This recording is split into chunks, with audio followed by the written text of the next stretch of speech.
Hello and welcome to the best football show. I'm Brian Baldinger at Baldy NFL across all the social media platforms.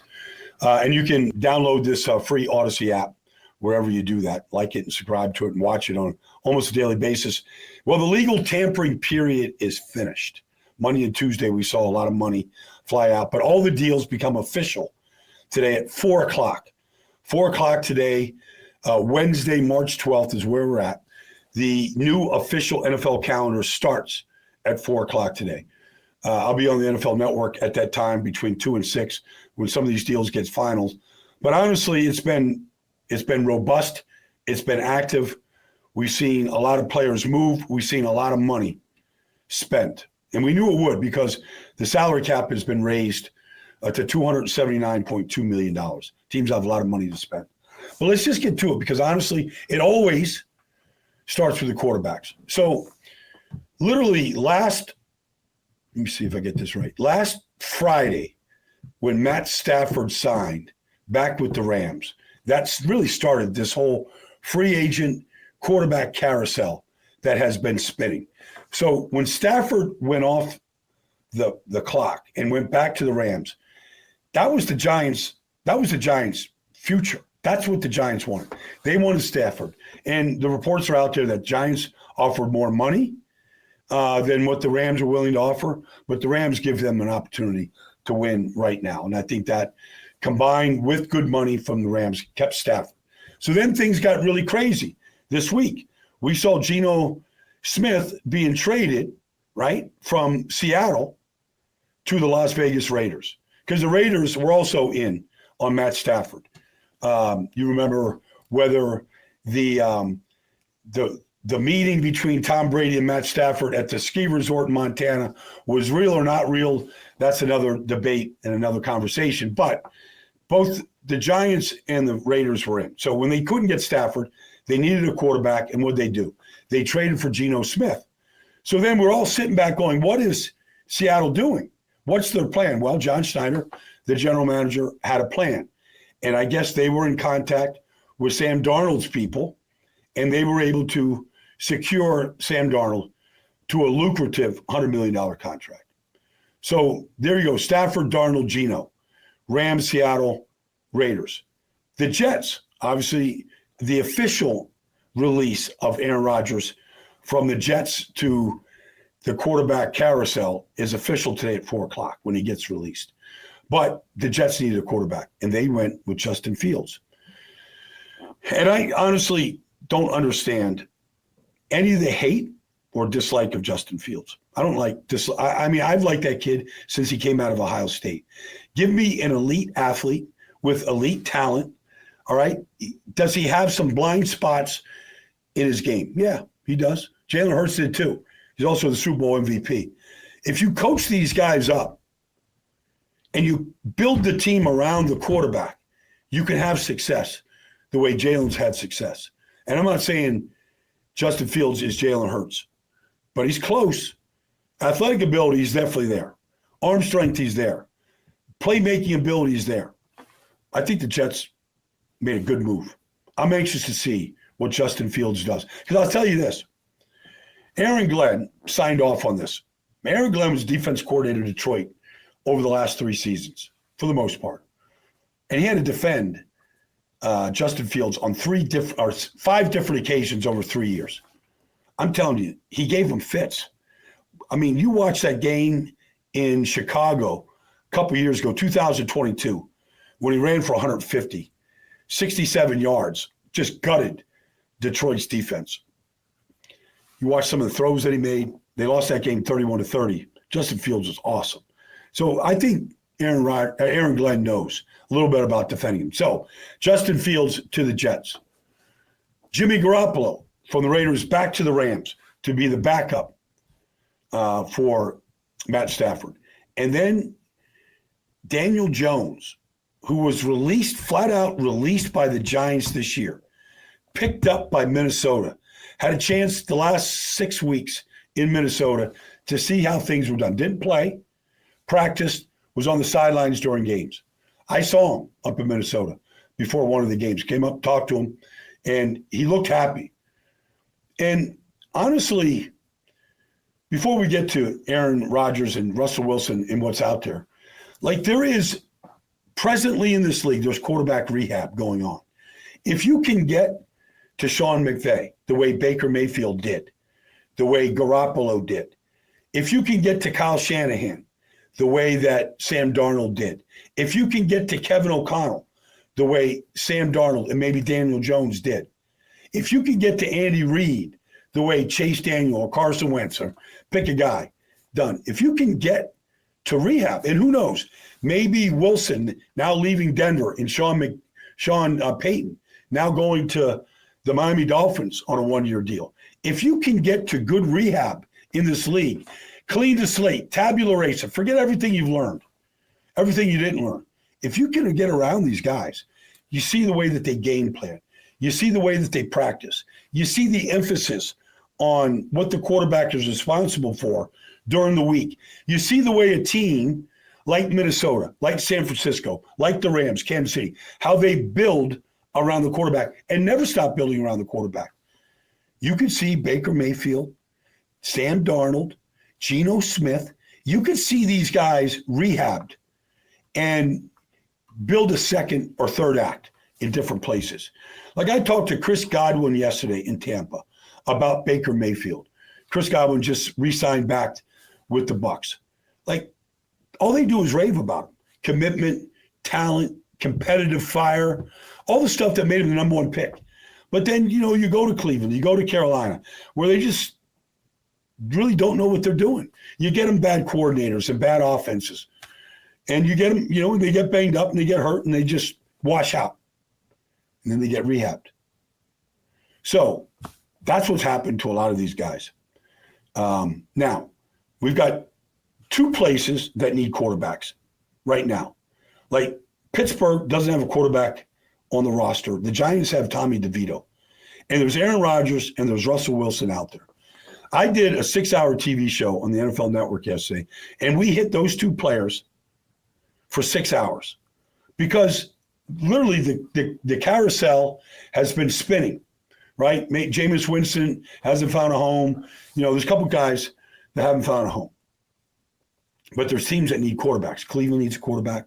Maybe Kenny Pickett's the guy. The Giants need a quarterback. Tennessee needs a quarterback. You could just look at these teams that are needy. So Pittsburgh needs a quarterback. Giants need a quarterback. I believe that Aaron Rodgers' best fit is in Pittsburgh. And I'll tell you a story. Like I remember 2021. The Pittsburgh Steelers went to play the Green Bay Packers at Lambeau, and I announced the game for national radio.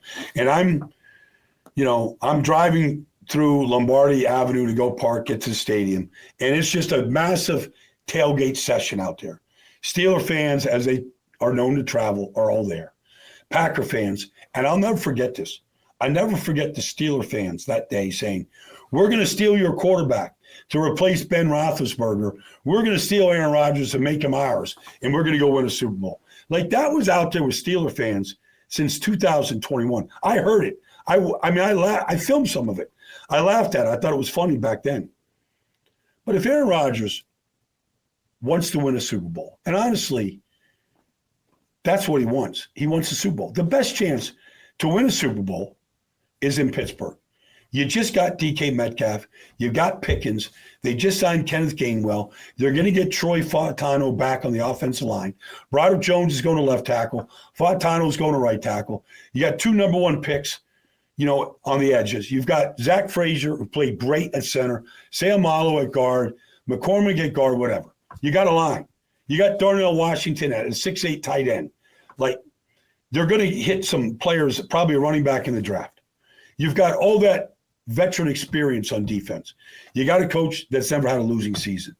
Why wouldn't, if Aaron Rodgers truly wants to play, and we haven't heard from him, so he hasn't come out and said it, but if he wants to play, Pittsburgh's a good spot. Now, is he going to be committed? Is he going to be there all season? Can he stay healthy? All these things. That's his best chance. For the Giants, I know they were all in on Matt Stafford. All in. They thought they had him. They didn't get him. Russell Wilson, look, they're picking number 3. They could legitimately draft a quarterback and sign Russell Wilson. They could do that. And draft some players, offense line. They could at least get a bridge quarterback that, he's going to be on his 4th offense now. One thing we know about Russell, he's going to learn the offense. Like, he's a smart guy. Now, he's 36 years old and did not play well at the end of the season. But what do the Giants have? I mean, would they rather have, it's funny because Aaron Rodgers has a home in New Jersey. The home is actually closer to the Giants facility than it was to Florham Park and the Jets facility. I believe Aaron's best shot is in Pittsburgh. I believe the Giants' best shot to sign a bridge quarterback, to get a quarterback in there right now, is Russell Wilson. Let's get to the free agent winners in this business, all right? Because I feel like there were some clear-cut winners. Let's start with the Minnesota Vikings, who got to the playoffs last year, obviously lost the playoff game. Why'd they lose? Sam Darnold didn't play well, but the line didn't play well. So you go out there and you get 2 offensive linemen. You go get Ryan Kelly and Will Fries from the Indianapolis Colts. Plug and play. You get your Pro Bowl left tackle back from injury last year. Brian O'Neill is a great right tackle. You got Udo in at left guard. Like, you've got a big-time offensive line. Whether it's JJ's team or not yet, who knows? But the line is going to be put together. On defense, we saw the Vikings and Brian Flores take the ball away better than any other team in the league. And they go out and they go get themselves Jonathan Allen, and they go out and get themselves Javon Hargrave. They upgrade the defensive tackle position. Remember, free agency last year, they got Andrew Van Ginkel and they got Jonathan Grenard. Like, they had almost 25 sacks between those guys last year. And then in the secondary, you go out and re-sign, right, Byron Murphy, who had 6 interceptions for you, and you go out and you get yourself Isaiah Rodgers from the Eagles. Like, they got themselves literally 6 starters, 6 starters. Like, Isaiah Rodgers will take over for Stephon Gilmore, and then you got Byron Murphy. You got 2 new defensive tackles in rotation, and you got 2 starting offensive linemen. You get 6 starters in free agency. I mean, that team in a tough division, if J.J. McCarthy can play, you get Aaron Jones back, you get all those receivers back, you get that championship level takeaway defense, Minnesota's ready. All right, second team, I thought that won in free agency was Chicago Bears. You remember when Kansas City lost to the Tampa Bay Buccaneers in that Tom Brady game, where literally Patrick Mahomes was running for his life. And Kansas City said, that's it. We're going to protect our quarterback. And they went out and they got Joe Thuney in free agency, and they drafted Trey Smith from Tennessee, and they drafted a great center. And they fixed their offensive line in one offseason. Well, Chicago saw Caleb Williams sacked 68 times last year, the most in the league, and running for his life. Some of it was Caleb's fault. I'm not going to say that it was all the line. But Matt Pryor's not a starting guard. Like, they went out and they got themselves Drew Dahlman from Atlanta. They got Joe Thuney from Kansas City, who, by the way, before he went to left tackle, was the first team all-pro left guard in this business. And they went out and got Jonah Jackson from the Rams. Then they weren't done. Somehow Grady Jackson has still got a lot left in the tank because he's still a great player. He can penetrate. He's good against the run. Like, he plays a high volume of players. They get him and they get Dayo Odeyingbo from the Indianapolis Colts. Like, they went right to the trenches. We're going to, I think that Wright is going to be a good right tackle. They might draft a left tackle in the draft and just say, okay, Caleb, we're going to fix the line. Here we go. Congratulations. And then the Washington Commanders. Like, to go trade for Laramie Tunsil. First of all, franchise left tackles aren't in every draft. And I don't know that there's a franchise left tackle in this draft. You talk about all the guys that are out there. They're not in every draft. I know Washington has not had a bona fide left tackle since Trent Williams got hurt in Washington and then went to San Francisco. So it's been at least 6-year drought. Now, Cornelius Lucas, Brandon Coleman, they've had guys fill in. But Laramie Tunsil's a big-time left tackle. Now, he had way too many penalties last year. 12 false starts. Like, I don't know why, but he's got to get that cleaned up. But when you just look at the talent, the ability to protect the blind side, and then you go with what they did last year. Last year, they went and got Tyler Biadasz, upgraded center, big-time player, really good football player. They got Nick Allegretti from Kansas City.